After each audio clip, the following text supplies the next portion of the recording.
हमारा महत्वपूर्ण टॉपिक कृषि एवं सिंचाई से संबंधित है। एक सरल और सहज टॉपिक है। कृषि और सिंचाई गांव में रहने वाले हर बच्चे को इसका पता है, लेकिन फिर भी हम थोड़ा सा इसको देखेंगे तो आपको हर एक फैक्ट और कॉन्सेप्ट क्लियर हो जाएगा। तो आने वाले एग्ज़ाम में, चाहे आप रीट के एग्ज़ाम दे रहे हो, चाहे आप बीएसटीसी की दे रहे हो या पीटीटी की दे रहे हो, कहने का मतलब राजस्थान का कोई भी भर्ती एग्ज़ाम हो, उसमें एक महत्वपूर्ण और बड़ा पार्ट राजस्थान जीके का होता है। तो राजस्थान के बच्चों को प्राथमिकता देने के लिए राजस्थान भर्ती बोर्ड में राजस्थान जीके को एक विशेष अहमियत दी जाती है। तो आज हम कृषि और सिंचाई टॉपिक है, इसको देखेंगे। सरल और सहज टॉपिक है, बहुत ही सरल है।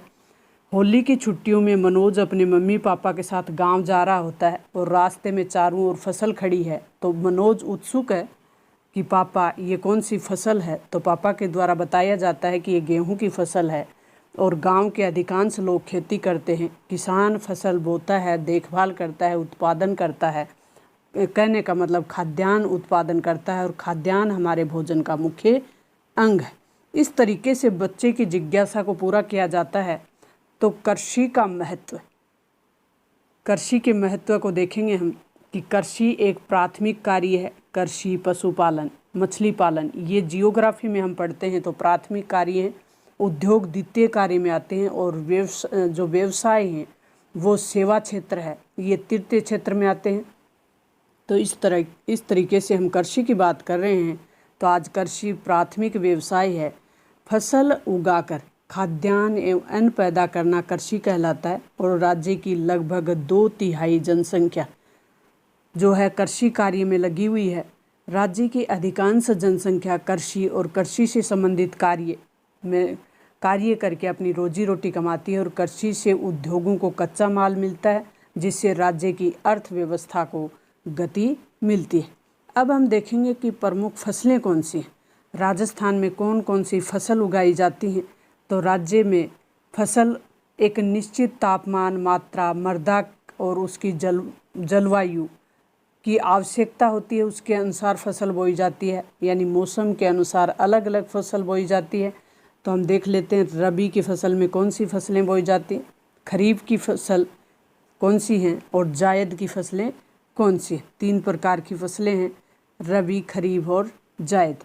रबी की फसल में गेहूं के साथ बोई जाने वाली हर एक फसल है वो रबी की फसल है, जैसे सरसों, चुकंदर, चना, जौ आदि। इनकी बुआई है वो अक्टूबर नवंबर दीपावली के आसपास होती है और इनकी जो कटाई है वो मार्च अप्रैल के महीने में होती है। अब हम देख लेते हैं खरीफ की फसल, यानी बाजरा और बाजरे के साथ पैदा होने वाला हर एक अनाज खरीफ की फसल में गिना जाएगा। तो बाजरा, जवार, मक्का, चावल, मूंग, मोठ, तिल, जवार, मूंगफली, कपास, गन्ना आदि ये फसलें हैं। ये जो अनाज हैं ये सारी अपने खरीफ की फसल में बोए जाते हैं। इनकी बुआई जुलाई के महीने में होती है और इनकी कटाई होती है दीपावली के आसपास अक्टूबर नवंबर में। जायद की फसलें देख लेते हैं।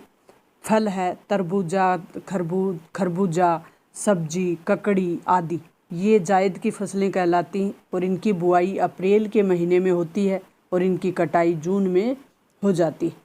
जिन फसलों के उत्पादन से तेल निकाला जाता है उन्हें तिलहन कहा जाता है, जैसे तिल और मूंगफली, सरसों, ये तिलहन है। इन तीनों से ही तेल निकाला जाता है। जिन फसल उत्पादनों से दालें बनाई जाती हैं उन्हें दलहन कहा जाता है, जैसे मूंग है, मोठ है, चना है आदि दलहन फसलें हैं। उपयोग के आधार पर फसलें 2 प्रकार की होती हैं। उपयोग जैसे खाद्यान्न और व्यावसायिक, खाने के काम आने वाली फसलें खाद्यान्न फसलें कहलाती हैं और व्यावसायिक फसलें यानी जिन फसलों से व्यवसाय के उद्देश्य से की जाती हैं या सीधा मार्केट में बेचा जाता है, उन फसलों को व्यावसायिक फसलें कहा जाता है। तो खाद्यान्न फसलें कौन सी हैं। खाद्यान्न फसलों में गेहूँ, जौ, जवार, मक्का, चावल और दाल, ये खाद्यान्न फसलें हैं। व्यापारिक फसलें हैं जिन फसलों का उत्पादन केवल व्यवसाय के लिए किया जाता है, जैसे कपास, गन्ना, तंबाकू और तिलहन आदि व्यावसायिक फसलें हैं। सरसों का खेत इसमें दिखाया हुआ है चित्र में, राजस्थान में बोई जाने वाली प्रमुख फसल एवं उत्पादक जिले। अब अपने महत्वपूर्ण फैक्ट आएंगे कि राजस्थान के किस जिले में कौन सी फसल का उत्पादन होता है। सबसे पहले हम गेहूं की बात करेंगे कि गेहूं की फसल एक रबी की फसल है और राजस्थान में शीतकाल में उगाई जाती है, सर्दियों के मौसम में। और राजस्थान में प्रमुख उत्पादक जिले हैं गंगानगर, हनुमानगढ़ और कोटा, बारा, भरतपुर। पूर्वी जिले कोटा, बारा, भरतपुर और उत्तरी जिले हनुमानगढ़ और गंगानगर। जो और जमार देख लेते हैं। जो और जमार दोनों शुष्क, जो है वो शुष्क और जमार है वो अर्ध शुष्क जलवायु की फसल है। जो का उत्पादन जयपुर, गंगानगर, सीकर, अलवर, भीलवाड़ा, अजमेर, झुंझुनू, नागौर आदि जिलों में किया जाता है। और जमार का उत्पादन है वो अजमेर, पाली, भीलवाड़ा, भरतपुर और जयपुर में किया जाता है। मक्का दक्षिणी राजस्थान का एक प्रमुख खाद्यान्न है। तो मक्का राजस्थान का विशेषकर मेवाड़ का प्रमुख भोजन है। मक्का से ही पोन कोक और पोन फ्लेक्स आदि खाद्य पदार्थ बनाए जाते हैं। भीलवाड़ा, उदयपुर, बांसवाड़ा, चित्तौड़गढ़, राजसमंद आदि प्रमुख मक्का उत्पादक जिले हैं। बाजरा, राजस्थान की जलवायु बाजरे के लिए सबसे ज़्यादा उपयुक्त है। तो ये कम वर्षा क्यों है? क्योंकि यहाँ राजस्थान में जो रेगिस्तानी जो प्रदेश है वो ज़्यादा है और बारिश का जो असंतुलन बना रहता है, उसके कारण भी कम वर्षा की ज़रूरत होती है बाजरे को। उच्च तापमान, यानी राजस्थान एक गर्म प्रदेश है तो उच्च तापमान सहन करने की क्षमता होती है बाजरे में। उपजाऊ बलुई मिट्टी में भी ये उगाया जा सकता है, तो राजस्थान इसके लिए सबसे उपयुक्त प्रदेश। बाजरा सबसे अधिक राजस्थान में ही उगाया जाता है। ये राजस्थान का प्रमुख खाद्यान्न है। बाजरे के उत्पादन की दृष्टि से राजस्थान का भारत में प्रथम स्थान है। अलवर, जयपुर, सीकर, नागौर, जोधपुर जिलों में बाजरे का उत्पादन किया जाता है। ये जिले अग्रणी हैं बाजरा उत्पादन में। अलवर, जयपुर, सीकर, नागौर, जोधपुर। उत्पादन की दृष्टि से अलवर सबसे प्रथम है। चना रबी की प्रमुख फसल है, यानी ये गेहूं के साथ बोया जाता है। तो चने का जो उत्पादन है वो बीकानेर, जैसलमेर, अजमेर, जयपुर, पाली जिलों में होता है। और चने के अलावा मूंग, मोठ, उड़द, अरहर और अन्य दलहन हैं, यानी अन्य दालें हैं जो राज्य में उगाई जाती हैं। सरसों, राजस्थान देश का सर्वाधिक सरसों उत्पादक राज्य है और ये रबी की फसल है जो गेहूं के साथ उगाई जाती है। सरसों का प्रमुख उत्पादक जिला हम देख लेते हैं। अलवर, टोंक, भरतपुर, गंगानगर, सवाई माधोपुर और हनुमानगढ़, जयपुर, जोधपुर, बारा आदि सरसों उत्पादक जिले हैं। इन प्रमुख फसलों के अलावा राजस्थान में चावल, कपास, इसबगोल, राई, अलसी, गन्ना आदि फसलें भी बोई जाती हैं। राजस्थान का बाजरा, इसबगोल। नेक्स्ट हम देखेंगे कि राजस्थान में बाजरा, इसबगोल, सरसों, ग्वार, मोठ और जीरे के उत्पादन में अग्रणीय स्थान है, यानी प्रथम स्थान है। बाजरा, इसबगोल, सरसों, गंवार, मोठ और जीरा। अब हमारा महत्वपूर्ण फैक्ट है वो है कि राजस्थान राज्य के गंगानगर जिले में सूरतगढ़ में एशिया महाद्वीप का सबसे बड़ा कृषि फोरम लगा हुआ है। सूरतगढ़ में सबसे बड़ा कृषि फोरम कहाँ लगा हुआ है? सूरतगढ़ कहाँ है? गंगानगर में।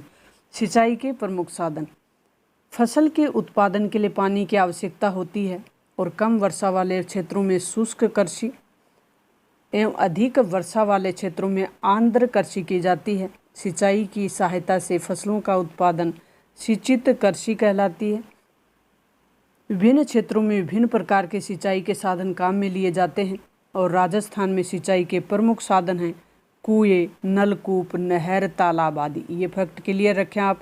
सबसे अधिक सिंचाई किस साधन से होती है ये भी आगे हम देखेंगे। राजस्थान में सिंचाई के साधनों में से सर्वाधिक सिंचाई नलकूप से की जाती है। जयपुर, भरतपुर, अलवर, जयपुर के आसपास के ज़िले आप ध्यान में रखें। जयपुर, भरतपुर, अलवर, दौसा, धौलपुर, करौली, सवाई माधोपुर, अजमेर आदि जिलों में इन साधनों से सिंचाई होती है।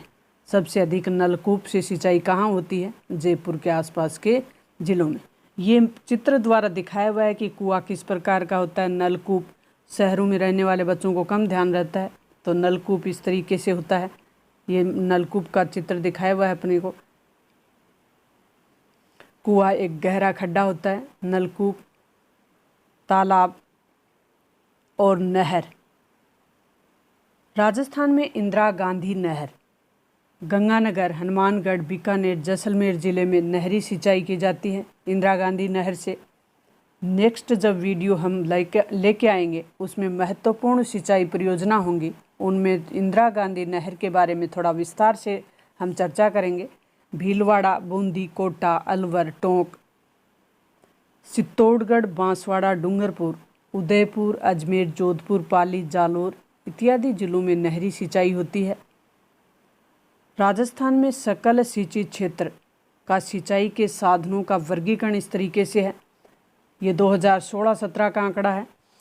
तो इसके अनुसार नलकूप से सिंचाई और कुएं दोनों मिलकर लगभग 66 या 66 प्लस जो सिंचाई है वो इन दो साधनों से होती है। तो नलकूप और कुएं से सबसे अधिक सिंचाई होती है, तालाब से 2% के करीब, नहर से 30% के करीब और अन्य साधनों से 1% के करीब सिंचाई होती है।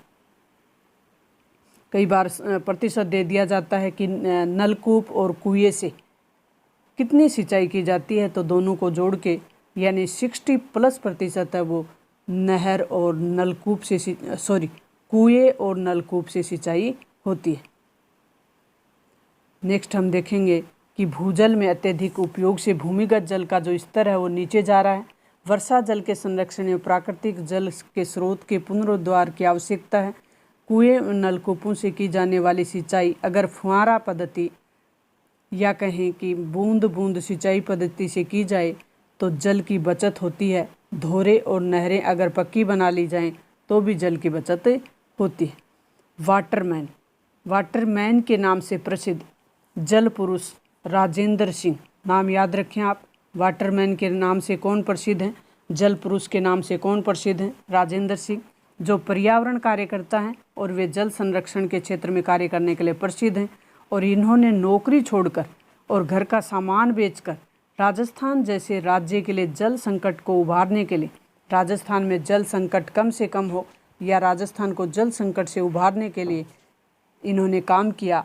तो इस काम के लिए इनको रैमन मैग्सेसे पुरस्कार से सम्मानित किया जा चुका है। राजस्थान के कौन से व्यक्तित्व हैं जिन्हें रैमन मैग्सेसे पुरस्कार से सम्मानित किया जा चुका है?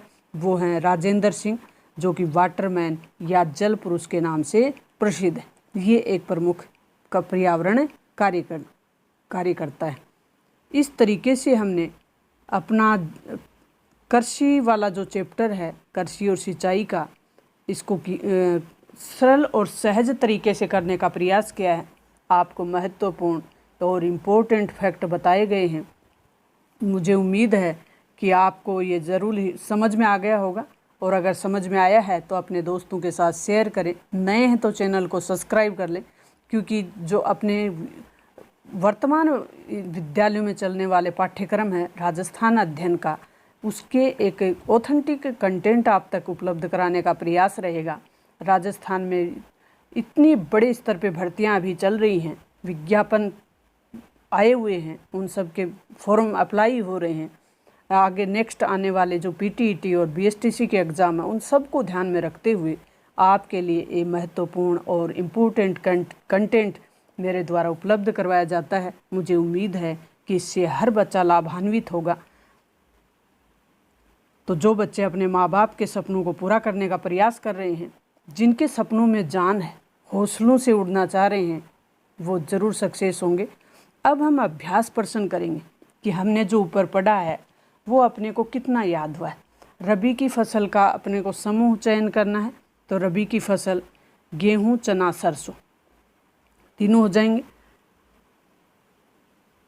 जल संरक्षण हेतु सिंचाई की जो उत्तम विधि है वो कौन सी है? तो जल संरक्षण यानी जल को बचाने के लिए सबसे उत्तम विधि की बात हमने लास्ट में की कि बूंद बूंद सिंचाई और फुहारा पद्धति से अगर सिंचाई की जाए तो बड़े स्तर पे हम जल को बचा सकते हैं। रिक्त स्थानों में देख लेते हैं कि राजस्थान में फसलें 3 प्रकार की हैं, रबी, खरीफ और जायद फसलें। एशिया का सबसे बड़ा कृषि फार्म गंगानगर सूरतगढ़ में है। ये हमने महत्वपूर्ण फैक्ट देखा था। इस तरीके से हमारा ये जो चैप्टर है ये हमने पूरा किया। मुझे उम्मीद है आपको ज़रूर समझ में आया होगा। मिलते हैं नेक्स्ट वीडियो में, तब तक ऑल दी बेस्ट।